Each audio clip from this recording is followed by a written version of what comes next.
was expecting 46 tons. He got 57 tons. Unreal.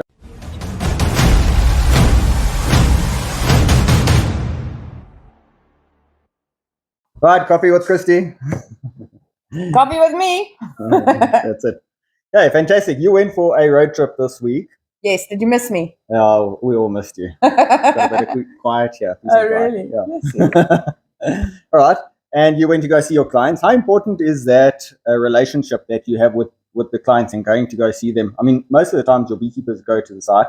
You do go every so often. But how important is it for you to stay in touch with your clients? I think, every time I go on these trips, I really love it because it's so nice. I normally do it at this time of the year because by then our farmers have also received the details of how well their crop is done. And I'm always really pleasantly surprised by the feedback. So with our clients, we mainly manage permanent hives on their farms, which means that we're not bringing bees in just for pollination period. We're creating ecosystems for pollinators. And year after year, we see the yields are much higher on those farms than any of their neighbors. And so it tells us we're doing something right, which is really encouraging. One of the farmers that I spoke to, he's had the best crop he's ever had. And this is the first year we're working with him. What was that, man? That was lychees. And also all his neighboring farmers who also have lychees they just bring in pollination units. Some of them, their crop was a complete bust. So, it goes to show that working towards the greater ecosystem is so much more beneficial, not just for the environment, but also for the farmers. They're seeing the results in their crop. And that's ideally, when we started Bushveld Bees, we wanted to change the way that people do beekeeping. And sometimes change can be challenging and hard, and maybe the results. People are often scared of change. Yes, and the thing is, the results. If you have no idea what the results are going to be, they don't want to change it because what if I don't get my crop? And yet we're seeing huge, much higher yields. One of the farmers was expecting 46 tons. He got 57 tons. Unreal. That's a huge increase. I mean, that's more than 10%. It's lovely. I love going out. I love going to visit the farmers and hear what's happening. And also the other thing is it gives you an opportunity to go and find out from them what is not working on their side. And you can go along and say, hey, what's not working on your side? So I think improving all the time. Of course. And you have to adapt the whole time. I mean, one of the things I know that was quite an issue, and it's quite an issue with a lot of beekeepers, is that the lastminute.com dropped the bomb. Oh, I need 150 hives or something like that to top up my permanent hive. And that can all be worked out way in advance if they know the size of their property, the age of the trees, and all that type of stuff. They can already work out more or less what they are going to need in addition to their permanent hive, because you do that as well. Hey, you bring in. One of the things we also do is we look at their actual map and say, well, where are the hives placed and where was your yield the least? So that we okay, well, hang on. Obviously, the bees are not covering those areas. So it gives us time to put a new apiary site in, move the bees closer, whatever it needs to happen. On one of the farms, 3 of their lines, right on the one end of their farm, had almost no crop. Oh, wow. That's pollination is not happening there. Bees aren't getting it. So it gives us time to mitigate any of those issues. And it's something that sometimes they don't even think about. When I said, well, can we look at your map and see where your yields were the highest? And he said, well, why do we need to do that? Well, let's have a look and see where are the bees placed and where's your yield higher and where's your yield lower, and it's always around where the bees are. Wow. Okay. So the crop size is bigger near the apiary sites. The yield in general per line is much higher.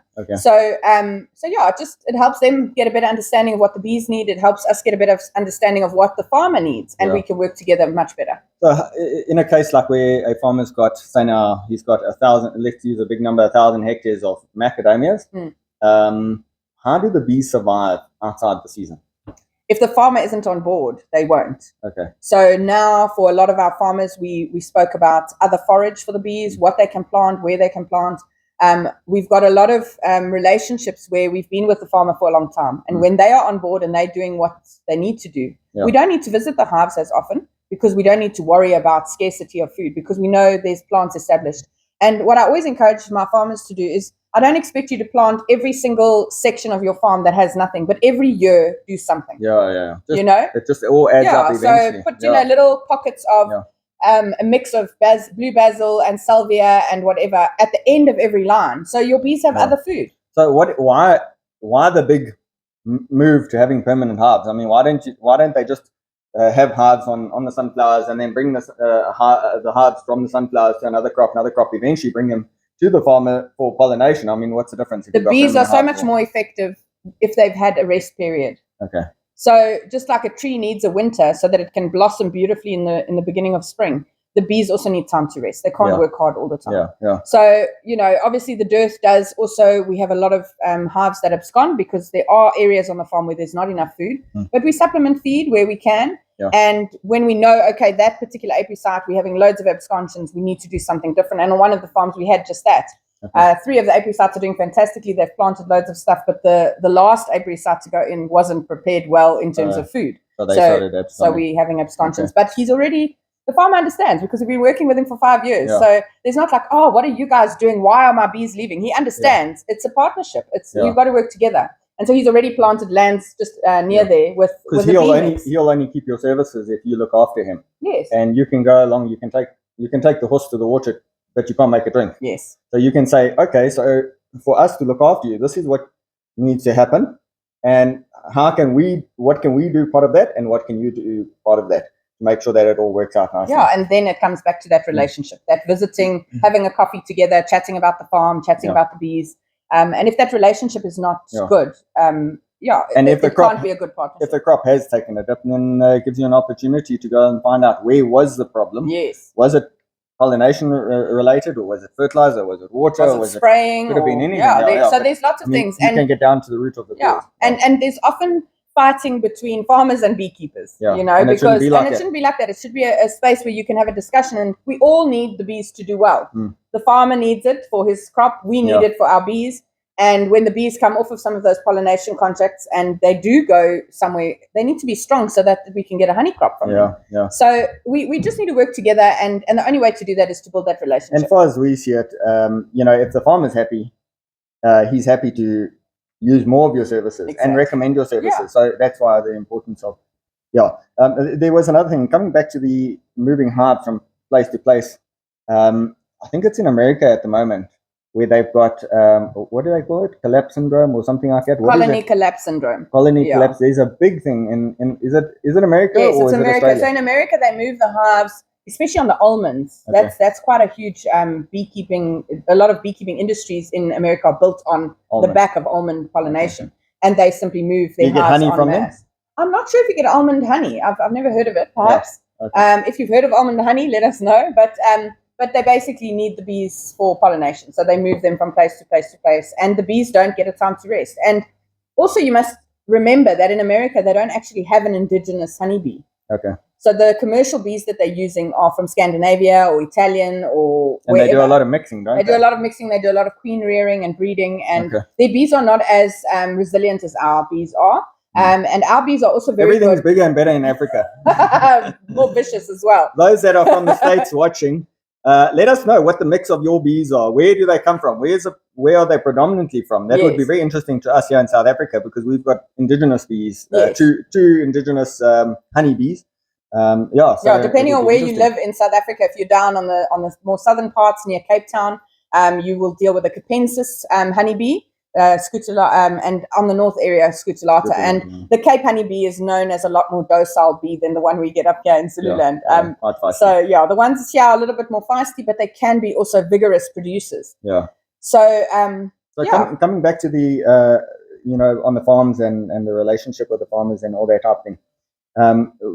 Sometimes what happens is you'll get hives that get taken for pollination, and then the hives get taken off the pollination, and they haven't made honey. And let's say it was macadamia or lychee or whatever the crop is. And then you take them away and you say, they haven't made honey. It's been a disaster of the season. Is that always the case?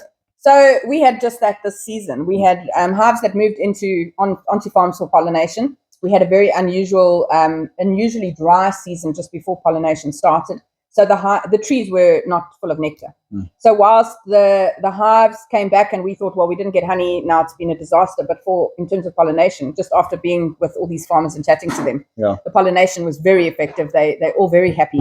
Yeah. So it simply means that in nature there wasn't an excess of nectar available, because that's essentially what the honey is for us, is the excess. Yeah. So the trees produced enough to sustain the bees in the pollination period enough to get the queen moving into her cycle of breeding, laying lots of eggs. And a lot of those units now, as we go into the eucalyptus flow, are exceptionally strong. It's funny, hey? And so sometimes you lose one particular flow, but you'll gain it on the next one because the pollen content has been so high to encourage brood rearing, which creates a big I noticed that with a lot of the hives that did come back from pollination, for those that we took, and they came back, they were like almost like pollen bound. They had so much pollen in them. And it was a little bit disappointing because of the honey, wasn't quite there, the lack of honey. Yeah, it wasn't there. So, but in hindsight, I think those bees are better off now than what they would have been if they hadn't. We actually got a call from one of the hives that we had taken back to where they come from. Got a call from that farmer, said, "Can you actually take these bees away? They're too busy." Yeah. So they're so strong now, and I mean we've supered it up with 2 supers, and it's still too strong. His apiary site is a bit close. So he needs to move it a little bit further away and stuff. So the condition of the hives are just so much better. So at the end of the day, those bees are going to go and work on a farm for pollen, not for nectar. Nectar is a bonus, and often we do get a fantastic crop. And what's also very encouraging is a lot of the farmers now that I've met with recently have now started putting in irrigation. Okay. So on those dry farms where we had maybe a shortage of nectar, now they'll be irrigating. So we're not just relying on the natural, cycle of rain, etc. So it's a little bit more controlled, which hopefully will give us more nectar in the next season. So all these things, what we must remember is the bees are so intertwined with nature and so linked to it that if anything strange is happening in the environment, we, for example, had snow in June, in September. As we moved into spring, we had snow. That's like unheard of. Yeah. And so that knocks the whole cycle out completely. Yeah. A spring snow. I mean, when we were kids, I don't remember there ever being snow. No, yes, yeah. Never unless mind. you went to the darkness. Unless you went to the mountains, but not like at somebody's house. No. Never. So the fact that climate change is real. We've been talking about it for hundreds of years now. But we really are seeing the impact of that. In that, it's a lot harder to plan. Your planning for your beekeeping is not hard and fast anymore. You have to physically look what's happening in the hive, be able to read that behavior. The queen upping her laying or decreasing her laying, and you need to be able to mitigate any issues. Coming back to the farmers, in terms of them making sure that they've got enough pollination for their requirement, most of your existing clients, you've already established that they already know how much they are. Some of the guys have even paid for next pollination season already. So that's already organized. But you do get from time to time a farmer who's like maybe moved from one beekeeper to another, or is new in the game. What advice do you have, or what can you do to help that type of farmer in terms of preparing for the pollination? I think the sooner you prepare and build a relationship with your beekeeper, the better. Yeah. Because that relationship is also, it's a two-way street. So if your farmer doesn't have a relationship with a beekeeper, there's more likely chance of him being dropped by that beekeeper. And the beekeeper will just go to the someone offers you an extra 50 Rand per hive and it's on 200 hives. That's a lot of money. Yeah. So I really do believe that relationship is so important. Yeah. Sit down. Most farmers who hire in bees have never met the beekeeper ever. Never had a face-to-face. They don't even, they could walk past each other in the shop and they wouldn't even know who that is. You need to be able to trust each other. You need to. It's built on trust, and also everything must be in writing. There must be a set contract. This last year we got burned quite badly. Where we made the mistake of working on a gentleman's handshake, and unfortunately it doesn't work nowadays. And not because the relationship between me and the farmer broke down, but there was a change of ownership, and then on that farm, then everything's up in the air. And so the new farmer didn't know what the old farmer had agreed to. Exactly. And also the other thing is, I think what's quite important is that if the farmer has already established these are the hives that I need for this season. I mean, so 2023, our company alone, we were short on about 100 hives. And not because we didn't plan. It just there wasn't enough. Just people unfortunately get dropped at the last minute and they don't have enough hives. So we try to accommodate wherever we can. But at the end of the day, if you don't have hives, you don't have hives. 2024. And you want to be able to supply a farmer with a decent swarm. Exactly. You don't want a substandard. And unfortunately, when the farmer leaves it to the last minute, he doesn't actually get to stipulate. Beggars can't be choosers. Yes. So and we also learned that lesson a while ago with that lastminute.com, you try and bend your back to try and help the farmer because he needs something. Yeah. And like you say, beggars can't be choosers, and you go and grab swarms from other beekeepers and you hire them in and stuff like that, and they aren't pollination swarms, No, and you go and plonk them down, and then the farmer says, well, what is this? Yeah. You say, well, this is what I can provide. Lastminute.com Yes. at this rate that you want. Yeah. And if you want it, you're welcome to take it. If you don't, that's also fine. So But you I don't think want to also, end up in that position. Yeah, at the end of the day, it's almost better for the beekeeper to not supply if you can't supply the standard. The proper one, Yeah. I think because we've got that, a couple of years in a row we've kind of done that. Last minute people phone and they're begging you, please, anything will do, but it's not good for your own reputation and for your standard. We all need to have a standard. Imagine if you went and bought Coca-Cola and because you were desperate for it they sold you a half bottle. You'll take it and you'll be like, yeah, okay, fine. But they'll be like, yeah, well, that one time I got that half bottle. I also think that keeping to your standards, if farmers aren't able to plan ahead of time, then, sorry. I think the main thing is for the message for the farmers, I'd say plan well ahead. Phone your beekeeping supplier, make sure you know what you need for this coming season, and you should be planning it now in February for September, so that your beekeeper, that's on macadamia and lychee. Most of the crops in KZN are going to need them probably even earlier than that, August, September, October, somewhere around there. You should have booked your pollination units before the end of February, so that your beekeeper has enough time to build up strong colonies so that you get what you're paying for. To the beekeeper, I'd say, start now building your colonies, putting out your catch boxes, making sure that the hives that you are going to supply are pollination strong hives, that you are providing a good service. And lastminute.com this year, we have decided we will not be participating in that in that area. No catch boxes going out. No little bundles of bees as pollination units, because it's not fair on the farmer and it's not fair on the bees either. You're putting them under severe stress. Rather build that colony up to a big one and send it off next year. So just in terms of, so that was basically referring to the KZN season, but it actually applies to every other crop and every other province and every other season. So I think you should be planning what pollination units you'll be using on farms 6 months prior to actually needing them, if not longer, sometimes a year ahead. But at the end of the day, everyone's going to do their own way and learn their own things. That's only our suggestions based on the school fees we've paid. That's why we make these videos, to basically help you, that you don't have to learn the same lessons that we learn. But lastly, if a farmer does not have a good relationship with a beekeeper and they're not happy and they would say, that's the people I want to speak to, how can they get hold of you? Well, you can pop us an email or you can click on our website down below. Otherwise, you can also contact me on my private number, which I will also post on here. Okay, your email is Christie, my name, KRISTIE @bushveldbees.co.za. Fantastic. Great. Also, any beekeepers who want to learn more and just expand their knowledge, subscribe to our channel so you can keep on learning about beekeeping. Awesome. See you later.